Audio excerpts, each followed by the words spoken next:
Gentlemen, we launched this program to recognize and celebrate primary and secondary schools whose learning environment and culture contribute to the holistic development of our students. This exercise is hinged on the 7 national goals of education, which include, number 1, fostering nationalism, patriotism and promoting national unity. Number 2, promoting social, economic, technological, and industrial needs for national development. Number 3, promoting individual development and self-fulfillment. Number 4, promoting sound moral and religious values in our students, in our youth. 5, promoting social equality and responsibility. Number 6, promoting respect for and development of Kenya's rich and varied cultures. Number 7, promoting international consciousness and foster a positive attitude towards other nations. And lastly, promoting positive attitudes towards good health and environmental protection. As a result, and as promised during the last awards, and from this year onwards, we revised the categories to 11 to include school safety, health and sanitation, career guidance, transformative technology and digital skills, academic excellence and extracurricular activities. Others are values, skills and character, global competence, scholarships and CSR, climate action, equity and inclusion, and moral and innovative school leadership. This is where the principals, the teachers come in, the role of the teachers. Very, very important in education.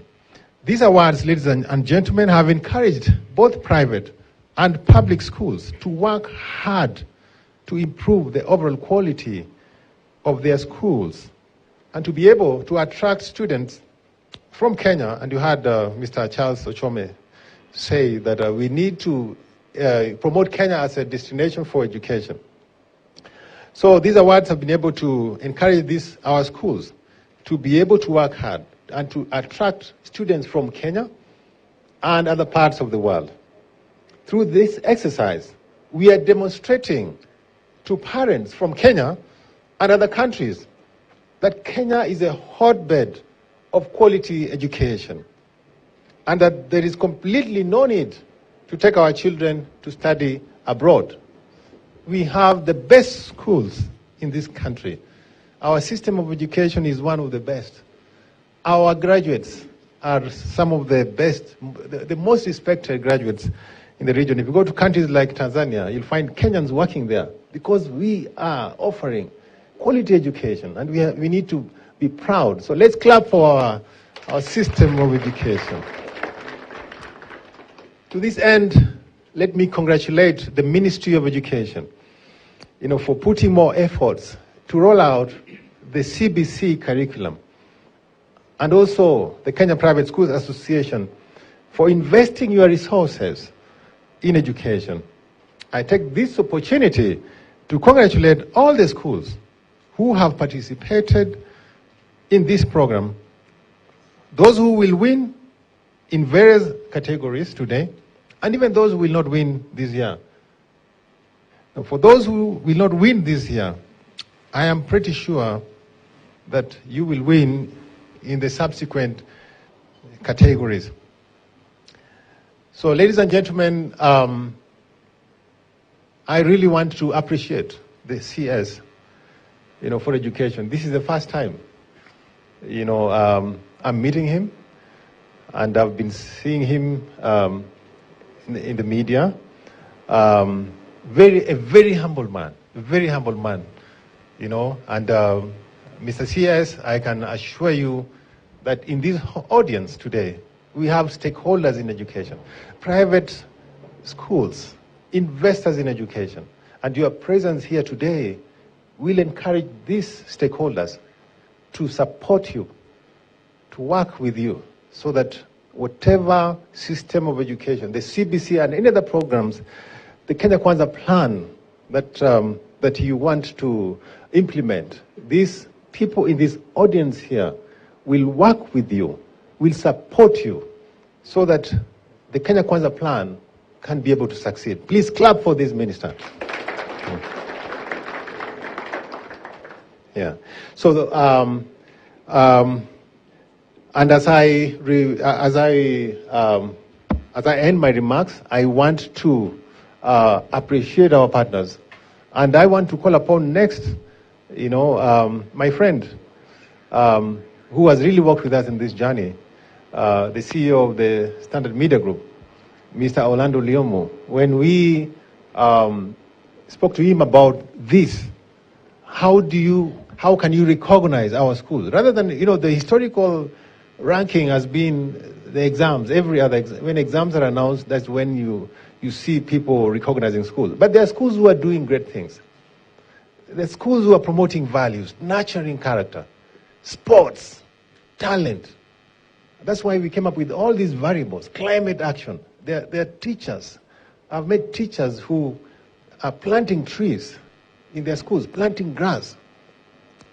This country, Kenya, is the country of Teacher Thabiti. He went to Dubai and he was nominated as the best teacher. Why are we not recognizing these people here in Kenya? Why do we wait for them to be recognized outside there? That's why we came up with this idea to recognize great schools, so that we are able to inspire you, even those who have not invested in education, that education is the best place to invest in. Because when you invest in education, you're investing in the people. Investing in the people is better than investing in infrastructure. Because when you invest in the people, they will build the infrastructure. So thank you so much. Thank you for those who came here today. We look forward to an engaging afternoon. Next, I want to call upon Mr. Orlando Lyomo to come and make his remarks. And then after that, I'll invite Reverend Father Kaniz Enyaka, who is visiting us from the US, to follow, and then invite the CS for education. So, Mr. Orlando, the floor is yours.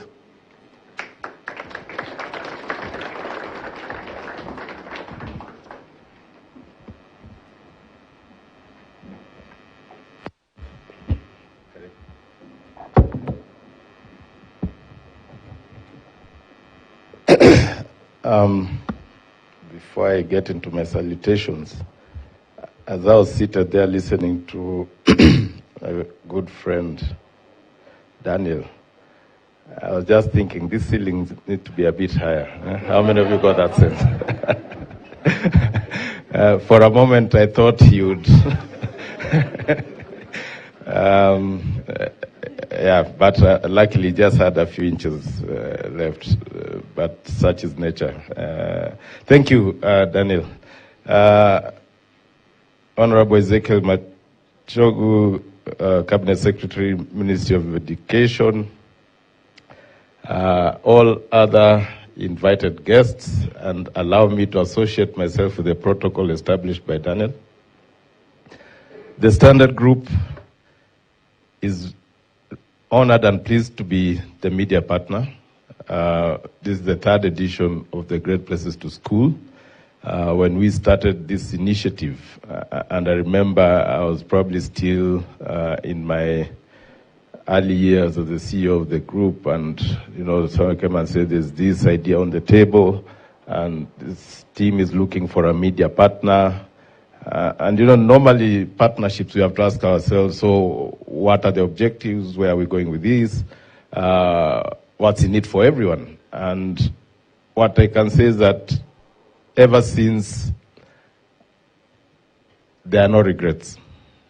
And where maybe we've fallen short, only lessons that we've picked along to try and make this Great Places to School award, not just an award ceremony, but a platform which can be used to improve the quality of education in our country. A lot of times, and it's been said here by many, schools were predominantly focused on the whole idea of how many A's, how many B's, how many C's. And that became the culture for a long time in our country. Actually, I was both fortunate and unfortunate to have done my schooling during that period. And it came with joy for those who the schools performed well, for those students who were ranked very highly, and despair and sometimes disappointment for those who didn't perform equally as well. And this analogy has been used before, where they say if we could measure all animals by how well they could swim, then the fish would be the outright winner. But if you decided to measure the same animals by how well they could climb a tree, then probably the monkey would become the winner. And I think our education over time had put all sorts of skills and talents and capabilities and decided that, okay, what is it? Is it climbing trees? Is it swimming? And therefore you find that those who are left outside those parameters were always considered failures. And I think that's the sad thing about an education system that doesn't empower people for who they are. I don't think anyone in life is really a failure, because to measure one against the other is competition, true. But to measure one against the other does not mean one is necessarily the better version or the better species compared to the other. We've seen people who didn't get A's in class go ahead, start businesses and employ those who get A's. We've seen a lot of A students, first-class honor students, who cannot hold a conversation, who cannot even support their own cause in an interview, right? And I think the Great Places to School initiative, what it seeks to address, what it's trying to bring to the table, is so noble, and that's why the Standard Media Group can only continue supporting it and associating ourselves with it. So we believe that a lot has to be done. And in Kenya we have this statement that says serikali saidia, right? Everything, and now that the Honorable CS is here, chances are maybe there are guys who are waiting to make a beeline for him after the event with small notes and, when I see there's this problem here and there. But whereas the government is playing its role, it's important that everyone else asks themselves, and in the words of, JF Kennedy, the President of America, the former President of America, ask not what your country can do for you, but what you can do for your country. If we are to follow the same philosophy, if we need to have better education in Kenya, if we need to have better standards in Kenya, then let's not be asking what the government can do for us. Let's not be focusing on serikali's idea, but let's all rally together and say, how can we help the government to make this space better? In the first edition of the Great Places to School Awards, we saw a predominantly big population of private schools. I don't know, for those who've been here, you'll remember that. In the second edition, and this is where people's memories are challenged, and for those who struggle, I understand omega-3 is good. We saw public schools starting to come on board. And if I'm not wrong, there's a school that, was it from Baringo or somewhere in Pokot, that actually won an award, and they came all the way to Nairobi. And I believe that event was at Safari Park. And that to me was a testament of why this is becoming the kind of platform we need.